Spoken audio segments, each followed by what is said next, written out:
Fala pessoal, nesse momento de videoaulas, olha quem resolveu aparecer. Isso mesmo, o professor César Ricardo. E nessa videoaula aqui que eu vou gravar para vocês, nós vamos falar de arquivologia, tá? Arquivologia é uma matéria bastante teórica e nós vamos falar dentro dela de classificação de documentos, que é uma parte também bastante teórica, tá? Então nós vamos ver muitas definições escritas, por isso que eu preferi fazer essa videoaula demonstrando apenas em slide para vocês. Nas próximas a gente deve ter uma metodologia um pouco diferente, tá? Com quadro e tudo mais. Mas é bom para a gente se ambientar e ter o conteúdo, né? Receber o conteúdo. Bom, eu trouxe para vocês todos os tipos de classificação de documento. Então nós vamos falar das classificações e das subclassificações dos documentos. A primeira maneira de classificar um documento é por gênero. E por gênero, o documento pode ser classificado como textual, se ele for um documento escrito. Então qualquer documento escrito é classificado como um documento textual. Ele pode ser um documento cartográfico, que são as plantas e mapas. Planta aí, tá? Não é essa plantinha que a gente tem no vaso, não, tá? São plantas de casas, de prédio.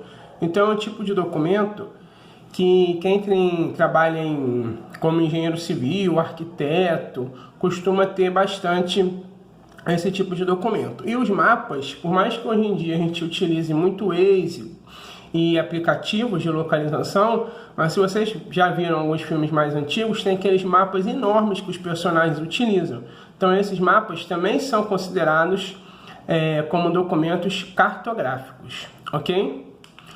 A próxima maneira de classificar o documento por gênero é colocando ele como iconográfico, que são documentos que têm a imagem parada. São as fotos, os cartazes.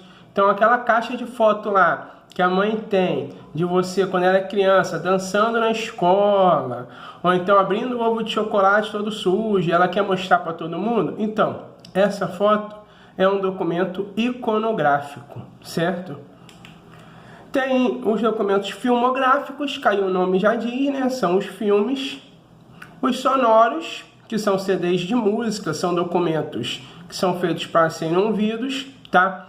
Alguns CDs de áudio, os cursos de inglês utilizavam bastante CDs de áudio, então são documentos sonoros. Tem o que a gente chama de microforma, que são documentos que eles não chegam a ser um filme, mas também não podem ser classificados como iconográficos, porque eles não são estáticos. Então, são os GIFs, esses bumerangues que a gente faz para o Instagram, tá? É uma imagem, mas tem ali um movimento. Não chega a ser um filme, mas ela tem uma movimentação. E tem a classificação dentro de gênero, os documentos digitais, que são os documentos em PDF, são os documentos que a gente só consegue acessar possuindo um meio digital. Os documentos feitos em computador, tá? E algo do tipo. Bem, a segunda maneira de classificar um documento é por espécie. Então, a primeira espécie de documentos são as atas. E ali eu coloquei uma explicaçãozinha, porque às vezes a gente fala assim, são atas, são decretos, certidões, e a gente não conhece muito bem o que é uma ata, tá? Então eu coloquei ali uma mini explicaçãozinha. A ata costuma ser um resumo de uma reunião, um resumo de uma assembleia. Quem mora em condomínio, vira e mexe quando você tem a reunião de condomínio.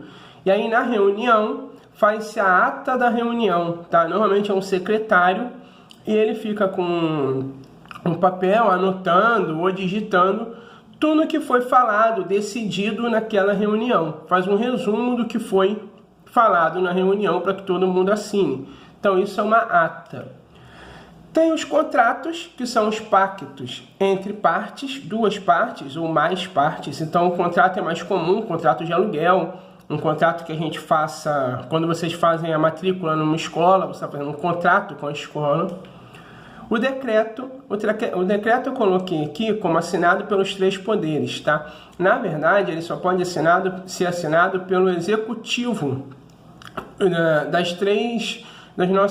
nossos três poderes executivos, que são prefeito, governador e presidente. Então, o decreto ele é sempre de ordem pública, sempre de ordem do poder executivo. A gente tem escutado bastante decreto aí em jornal, às vezes em matérias no Facebook, tá? Então, os decretos eles são sempre assinados pelos chefes dos poderes executivos, prefeito, governador ou presidente. O ofício, que é um comunicado oficial, então o ofício, sempre que tem uma comunicação oficial, a gente diz que é um ofício, e a certidão, que certifica alguns fatos. Também é mais comum no nosso dia a dia, certidão de nascimento, tem lá a certidão de casamento, que a gente fala assim, certidão de casamento não é coisa boa não e tal, mas está certificando um fato, ok? Então, é um outro tipo de documento classificado pela espécie. Então, coloquei alguns exemplos que são a ata, o contrato, o decreto, o ofício, a certidão. A terceira maneira de fazer essa classificação é pela tipologia, tá? Que é uma continuação da espécie. Então, por exemplo, na tipologia, o documento pode ser uma ata. Qual a classificação por espécie do documento? É uma ata. Qual é a tipologia? Pode ser uma ata de reunião, uma ata de assembleia. A segunda classificação por contrato. A espécie do documento é contrato. Ele pode ser, por tipologia, contrato de aluguel, contrato de prestação de serviço. E a terceira tipologia, tá, que eu coloquei como exemplo, são as certidões. Ele pode ser, por espécie, uma certidão. Certidão de nascimento, certidão de casamento, tá? Tem vários tipos de certidão por aí. Então, a tipologia é o que classifica a espécie, tá? A espécie diz o que o documento é, a espécie dele. E a tipologia diz que tipo de documento é dentro daquela espécie. A gente continua a classificação pela forma, tá? A forma, ela pode ser uma forma pré-original, que são os rascunhos. Ela pode ser a forma original, que é o documento em si, tá? Que a diferença o rascunho ele não é pronto ainda, então é a parte documental que pode ser alterada, tá? E o documento original já é o documento em si, ele não pode mais sofrer alteração. Um exemplo é aquela provinha de matemática, que o professor fala assim, olha, eu quero que vocês entreguem a prova e o rascunho. Aí você pergunta, o rascunho pode ser de lápis? Pode.